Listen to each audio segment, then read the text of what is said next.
Informativo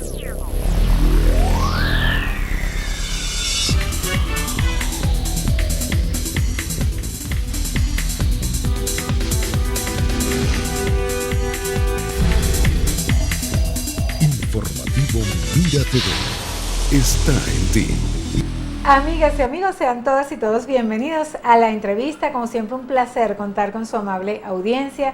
Hoy es un placer para nosotros presentarles a nuestro invitado. Se trata del doctor José Moreno, es neurólogo infantil y hoy vamos a tratar un tema de gran interés, es los trastornos de la conducta en la infancia. El doctor está especializado en neurología infantil, dedicado a esta área por más de 6 años.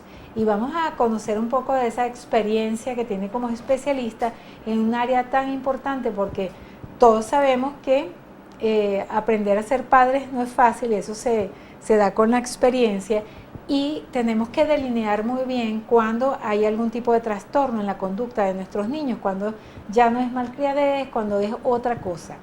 Bienvenido.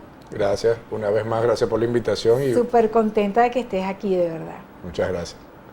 Lo primero que me gustaría que nos contextualice, ¿cuándo uno debe entender o cómo podemos nosotros definir que un niño tiene algún tipo de trastorno en su conducta? Claro, fíjate, los trastornos de conducta en infancia son muy diversos y obedecen a muchas causas. Generalmente las causas en los primeros años de vida obedecen a estructura de familia, establecimiento de órdenes, estructuración en todo lo que se refiere a cómo manejar la conducta en el niño. O sea, de la cultura en sí, de la familia. De la familia. Entonces, para hablar de trastorno de conducta, tenemos que ver qué hace que esa conducta sea perturbadora para que el padre pueda entonces saber si está o no dentro de un trastorno conductual, porque depende mucho también de la tolerancia que tenga el núcleo familiar a la conducta de este niño, y lo que para mí es tolerable, para ti puede ser totalmente intolerable, y de ahí parte el asunto. Entonces, cuando este exceso de conducta, una conducta exagerada, bien sea por irritabilidad, impulsividad, hiperactividad, disrupción, como lo quieras llamar, se hace intenso y eso está modificando tu calidad de vida, tu estilo de vida, pierdes amistades, prefieres no salir, entonces ya ahí se convierte de un simple trastorno de conducta o de una conducta anómala, se convierte perturbadora, y ahí cuando empezamos la intervención, que generalmente comenzamos con cosas sencillas dentro del hogar y de otro ambiente donde puede estar presente el problema, y vamos viendo cómo el niño va teniendo sus modificaciones. El tema, ¿por qué los neurólogos nos encargamos de esto? Porque muchos trastornos neurológicos, que hay una base dentro del cerebro que me explica esa falla de conducta, pues entonces tenemos que hacer las investigaciones, el diagnóstico adecuado para un tratamiento mucho más certero que el de otros niños, que simplemente es un problema en demarcar el límite y la autoridad dentro del hogar.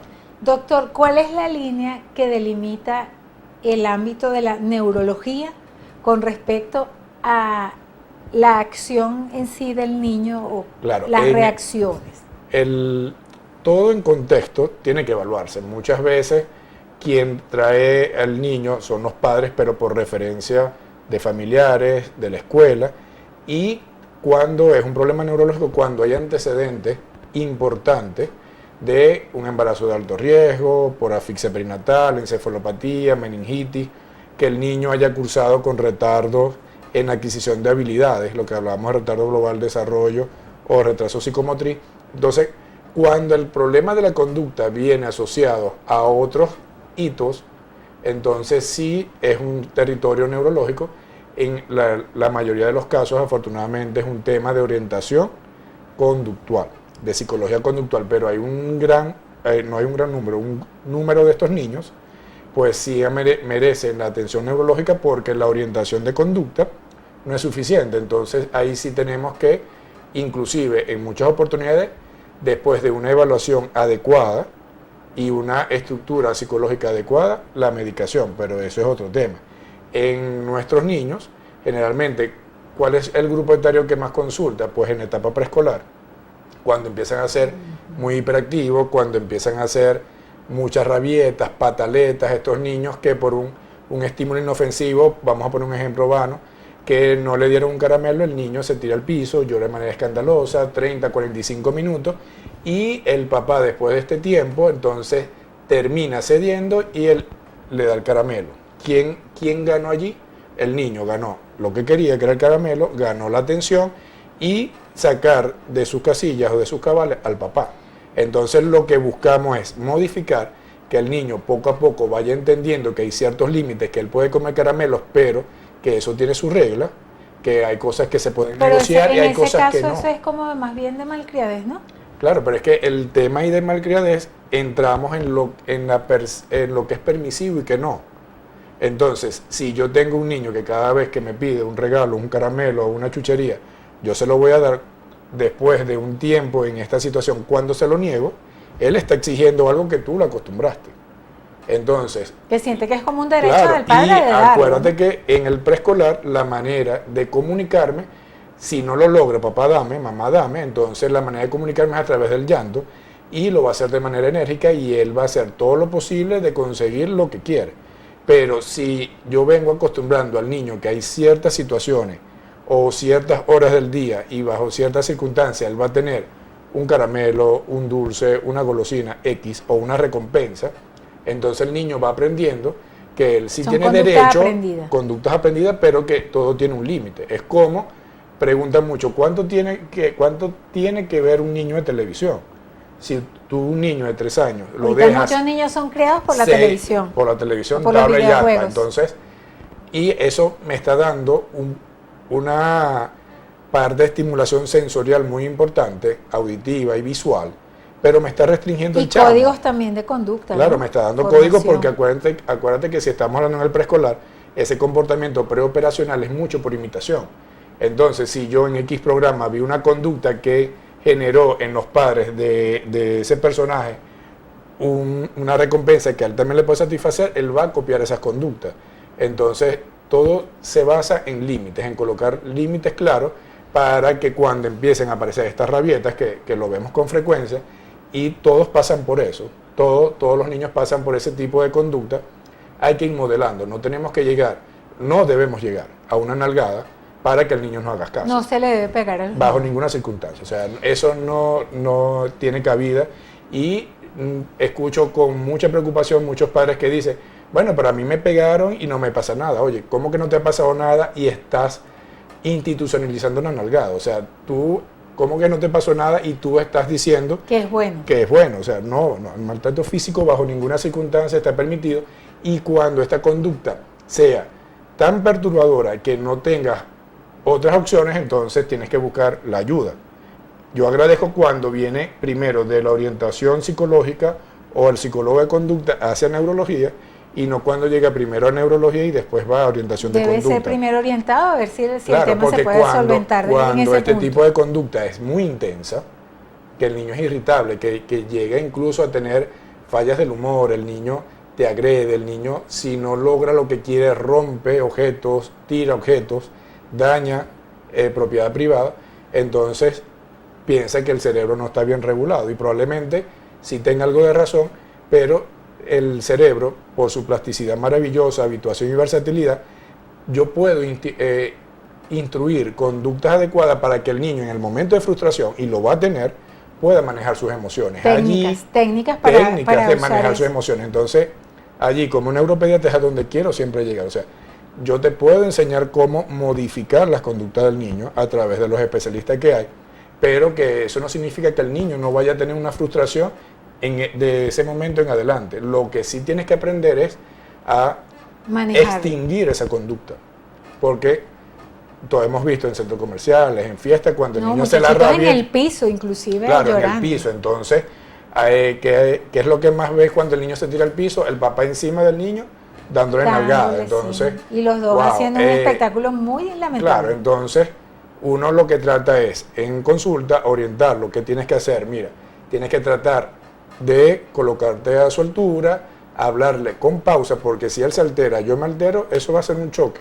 Es como discutir con las parejas. Si la pareja está alterada, yo estoy alterado, para allí que no los vamos dos a hacer... peleen, los dos tienen que claro, querer pelear. entonces lo que uno aconseja es ponte a su altura, cálmalo, tienes que guardar la calma. Yo no puedo intentar mantener que el niño mantenga la calma si yo estoy alterado. Oye, te dije que te callaras. No, no funciona así. No grites, yo estoy gritando. Y yo estoy gritando. Entonces, ¿cuál es los sentidos? La información se está yendo en sentido contrario. ¿Qué recomienda uno? Mira, agárralo, abrázalo, como especie de una contención, es abrazo, no es fuerza. Y sácalo del ambiente. Generalmente te vas a un baño, te vas al carro, esperas que se calme, genera la reflexión y permites regresar otra vez al ambiente donde se generó la conducta. Para eso hay que tener harta paciencia, ¿no? Como Mucha, padre. pero es que nosotros somos los adultos. Claro. ¿Okay? El niño está en un periodo de emancipación. Entonces, un niño de 2 años que tiene 6, 8 meses caminando, está aprendiendo a comunicarse, está creyendo y está seguro que el mundo es de él. Y él va a hacer todo lo necesario para salirse con la suya, por las buenas o por las malas.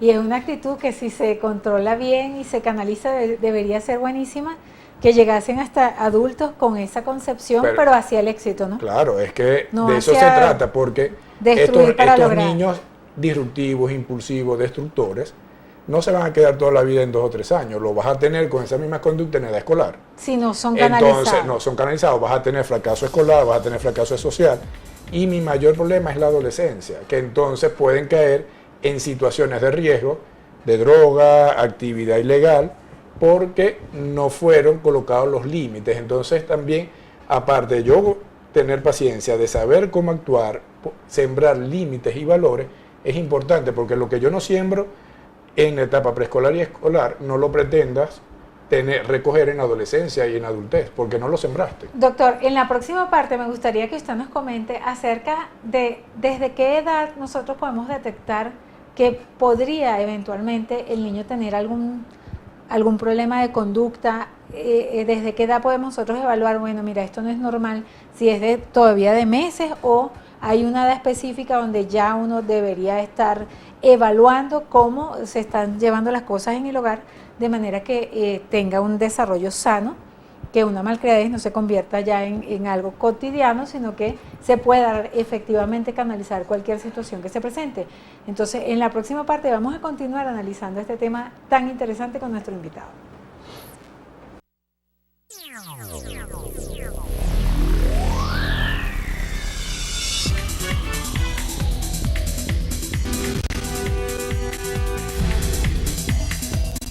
Informativo Mira TV está en ti.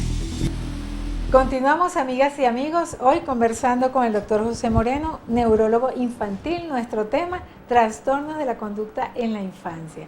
Quedamos pendientes para conversar con nuestro invitado acerca de desde qué edad se pueden delimitar esas reacciones o esos indicadores que pudiesen estar mostrando algún elemento que nos diese con que este niño podría tener algún problema de conducta.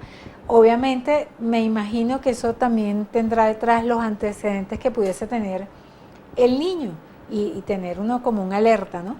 Sí, el tema de la conducta te da alarma, te da alerta, conductas de alerta o de alarma desde los primeros meses.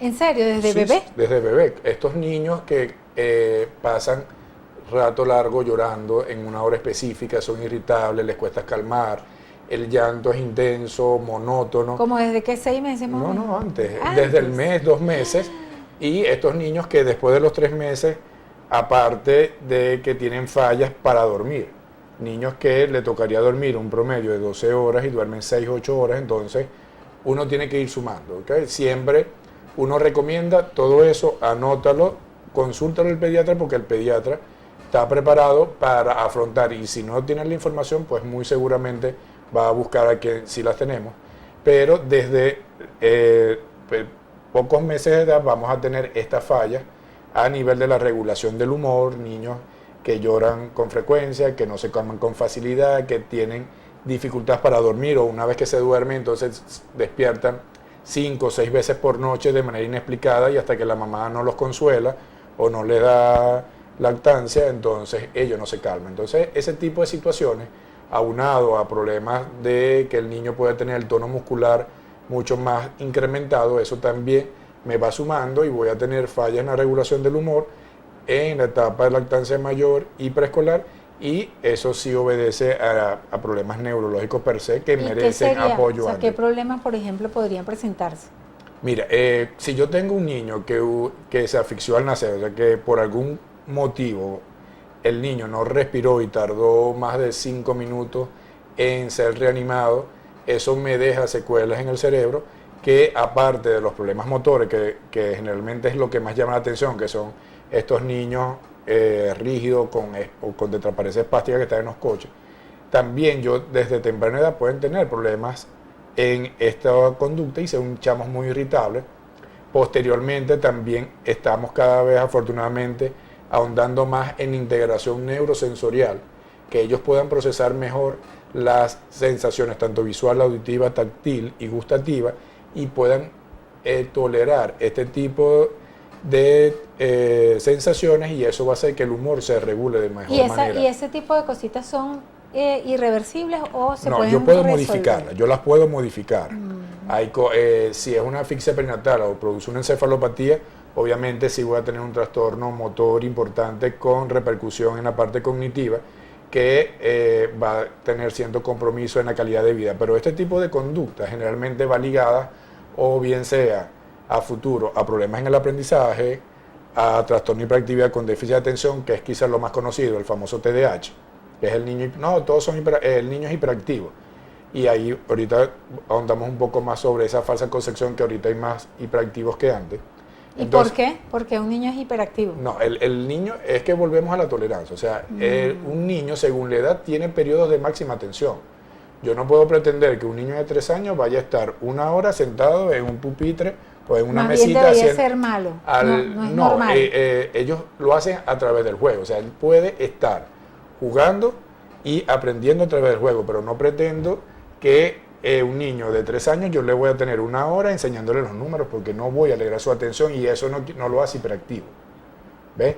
Pero el niño, vamos a centrarnos en 3 años, que cada 5 o 10 minutos tengo que, siéntate, presta atención, deja eso. Entonces, esa abundante actividad motora, a veces sin sentido, o agarra la caja de los tacos, los volteas, los pateas, va a la caja de los carros, voltea los carros, va a la caja de los muñecos. O sea, Ahí, por ejemplo, ese cambio constante de una actividad a otra, sin haber establecido un periodo de atención adecuado, eso te está marcando allí una conducta de alarma hacia la hiperactividad y hacia la inatención, que está haciendo que ese cerebro no está generando suficiente atención sobre una actividad un tiempo limitado, y porque eso ya uno adulto deberían tiene otra ser los padres y los maestros estar evaluando esos detalles, claro, por ejemplo. generalmente, Inicialmente, ¿no?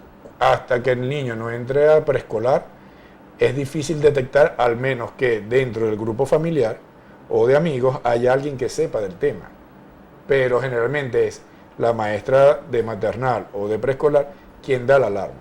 ¿Qué pasa con un niño que sea así, que tenga algún tipo de tema de hiperactividad o que tenga una conducta de este tipo y los amaquean así, por ejemplo, ya muchacho, No, tranquilízate? eso cae dentro del maltrato. Ajá. ¿Okay? Yo no puedo, bajo ningún Que eso lo concepto, hemos visto mucho, ¿no? el Cálmate, jamaqueo, el jamaqueo, Ajá. que entonces no te doy una nalgada, pero te agarro tan duro que te estoy agrediendo. O sea, yo te estoy llamando la atención. Tiene que haber llamado la atención, pero al apretar duro, al ejercer fuerza, yo estoy cayendo ahí en el maltrato físico. No tengo que necesariamente sonar la nalgada para decir que estoy pegando. Pero te dije que te sentaras y lo siento, ahí yo estoy imponiendo mi fuerza. Entonces, entre educar, poner límites y maltratar, tenemos que tener mucho cuidado, porque también recordemos que no es solo el maltrato físico, sino el verbal, y la omisión también es un maltrato. O sea, yo no le pego, pero si lo amenazo y lo insulto, yo estoy ahí generando un maltrato verbal. Y si omito, si entonces el No me niño importa, que haga lo está que le dé la en gana. alguna situación y yo ignoro, y esa situación puede generar un peligro a su vida, eso también es un maltrato físico por omisión. O sea, yo como adulto, responsable de la crianza de ese niño, omití una tarea importante que pone en riesgo la salud mental o física del niño. Mira, es algo que uno se pone a analizarlo y es como muy determinante, inclusive para el futuro de los niños.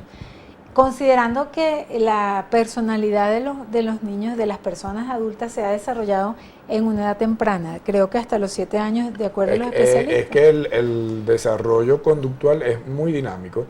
Hay etapas muy bien establecidas que en pediatría las marcamos de edad preescolar, escolar, adolescente y joven, y cada uno tiene sus características conductuales que sí van definiendo la conducta final del individuo. Pero, por ejemplo, en el caso de personas que hayan sido vulnerados de alguna manera sus derechos de tener una buena crianza, cuando ya pasaron la edad de maltrato, ya pasaron la edad, ¿eso es irreversible o siempre van a quedar determinados su destino? eso depende mucho del agraviado, ¿ok? En esa edad. Hay personas que sí reconocen, mira, tengo muchos traumas en la infancia. Sí hay traumas en la infancia, o sea, sí hay actitudes de los padres que pueden marcar ciertas situaciones, pero llegada a la edad adulta, si yo reconozco mi problema, yo tengo que buscar ayuda. Generalmente siempre se acude al psicólogo y el psicólogo da la orientación para poder sobrellevar ese tipo de marcas que dejarlo tienen en atrás. la infancia. Puede ser padres, abuelos, X, o incluso maestros. Ahorita que está tan de moda, no está de moda, está muy frecuente el acoso escolar. Afortunadamente el bullying, estamos trabajando encima de eso. No me canso de hacer campañas porque tenemos que evaluar tanto el acosador como el acosado. O sea, el niño víctima y el agresor.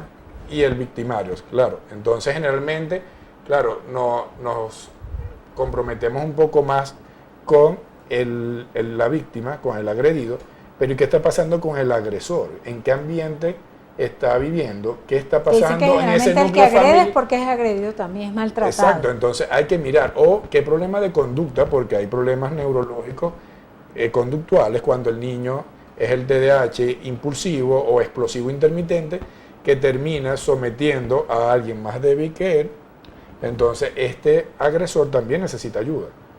Este agresor no solo necesita el señalamiento, que tú hiciste esto, sino también este niño tiene que tener una ayuda para poder entender qué está haciendo, de qué está siendo víctima él y cómo solventar, porque eso va sumando, y en etapa adulta pues hay muchas conductas que no sabemos de dónde vienen, que pueden estar marcadas de la infancia. Doctor, este tema es muy amplio y de verdad que me gustaría comprometerlo para que vuelva con nosotros a seguirlo conversando. Sin embargo, por hoy me gustaría que usted nos delimite más o menos los tipos de trastornos que podemos estar enfrentando quizás en una situación de esta para que nuestros televidentes tengan por lo menos una idea. Claro, fíjense, en los primeros 2 años el mayor problema puede ser que el niño sea irritable e hiperactivo, el niño que corre con frecuencia, que no mide riesgo, que se sube en en todos los muebles.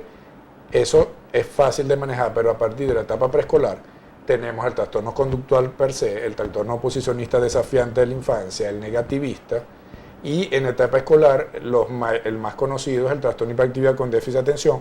Puede seguir el trastorno oposicionista desafiante y el explosivo intermitente, quizás ese niño de 7, 8 años tranquilo, pero que cuando se pone bravo explota de manera exagerada, agrede, rompe y todo el mundo se queda asombrado por la conducta exagerada que tiene. Otros trastornos conductuales que pueden estar marcados desde la etapa preescolar es el autismo. El autismo puede cursar con trastornos de conducta, de hiperactividad, de inatención. Hay graves problemas, hay problemas de adaptación y sociabilización en ellos. Y los niños con discapacidad intelectual, que antes conocíamos como retardo mental, también se pueden comportar como niños inquietos, hiperactivos o impulsivos porque no regulan esa capacidad de tener un límite, ya hasta aquí, ya no sigo molestando, ya me puedo quedar tranquilo, ya me concentro.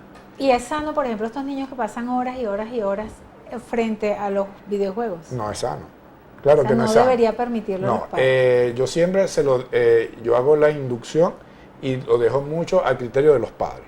Pero en épocas escolares, ningún niño por debajo de 12 años debería pasar más de 2 horas frente a una pantalla, llámese como se llame.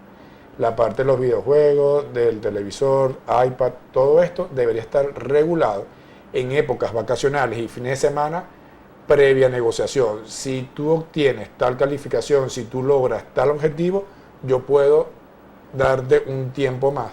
Pero si yo dejo que mi hijo esté mayor tiempo en la pantalla, estoy restringiendo mucho la parte de integración social, adaptativa, y en definitiva, entonces, cuando yo le vaya a exigir al niño que aboque más tiempo a actividades escolares y extraescolares, no lo va a querer porque ya le está acostumbrado a que todas sus sensaciones vienen por la pantalla. Doctor, si algún padre o representante o persona pues vinculada a un niño observa algo que podría generarle la angustia, ¿no?, con respecto a este tema de la conducta infantil, ¿cuáles serían los mecanismos para la consulta? ¿Qué debería hacer un padre que tenga esta inquietud? Cuando el padre tiene inquietud, lo primero es, anótenlo en agenda, porque cada vez que vienen al pediatra o neuropediatra pierden mucha información. Entonces, cuando tienen una conducta que las alarma, las debe anotar y conversarlo con el pediatra. Así como anotan la tensión alta, así baja, como ¿sí? que voy a preguntar qué le voy a dar al niño cuando tenga tos. ¿Ok? Entonces voy a hacer, mi niño está teniendo mucha rabieta y se lanza al piso y se golpea la cabeza con el piso. ¿Qué tengo que hacer? ¿Qué debo hacer?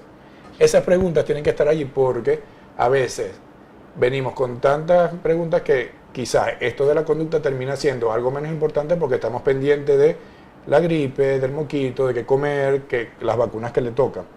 Pero tienes que consultarlo con tu pediatra si está escolarizado, en maternal o preescolar. Escucha a la maestra es parte importante en este proceso. También estoy muy consciente que no es lo que se dice, sino cómo se dice. Porque a veces vienen padres sensibles porque la maestra me dijo, ve a ver si mandas a evaluar a tu hijo. ¿Ok? No, es cómo lo digo, no es lo que digo.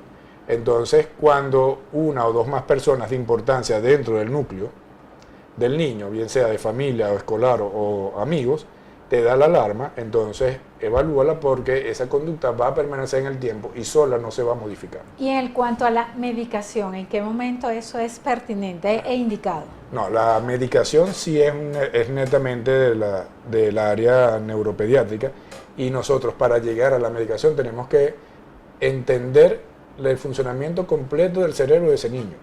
O sea, yo tengo que estar seguro que tiene una buena regulación de la actividad eléctrica de ese cerebro, estructuralmente hay una adecuada formación cerebral para yo poder decidir qué medicación necesita, si la necesita, porque no todos los problemas de conducta se tratan con lo mismo. Entonces, si yo hago una mala selección de la medicación, probablemente lo que voy a hacer a este niño es o lo voy a dormir o lo voy a anular, lo va a estar excesivamente... No puede, bajo ningún concepto, los padres darle nada al niño que tenga que ver con... Afortunadamente los padres tienen algo miedo a las medicaciones, ¿no? Por muchos mitos.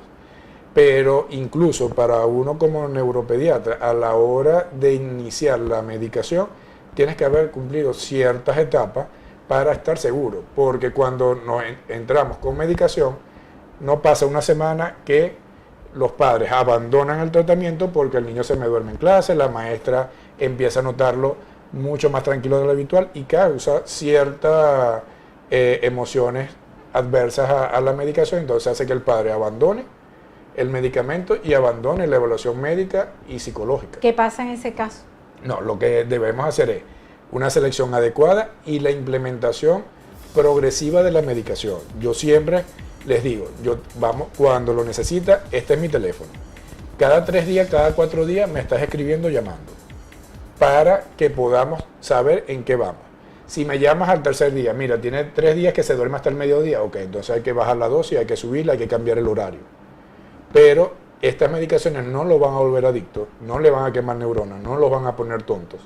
Lo que sí puedo tener a futuro es mayores actividades ilícitas, porque estos niños que cuando necesitan medicación no son adecuadamente tratados, sino que le dan larga, cuando llegan a edades de mucho riesgo como la adolescencia, entonces son estos niños que están propensos al uso y abuso de droga, actividades ilícitas, incluso embarazo precoz, porque ellos siempre necesitan mayores sensaciones, que es lo que te puede brindar la escuela y la actividad deportiva. Doctor, súper interesante, de verdad que agradecidísima por acompañarnos el día de hoy y ojalá que podamos prontamente volver a conversar acerca de este y otros temas de gran interés. Seguro, gracias por la invitación y hasta una próxima oportunidad.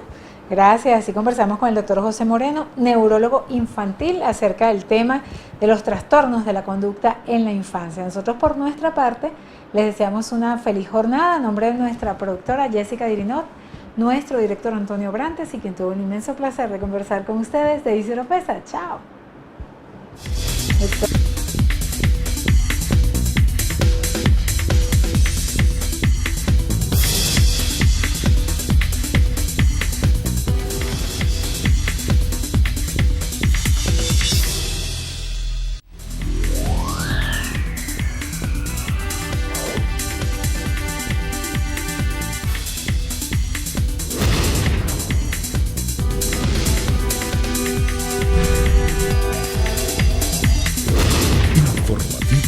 Vida TV está en ti.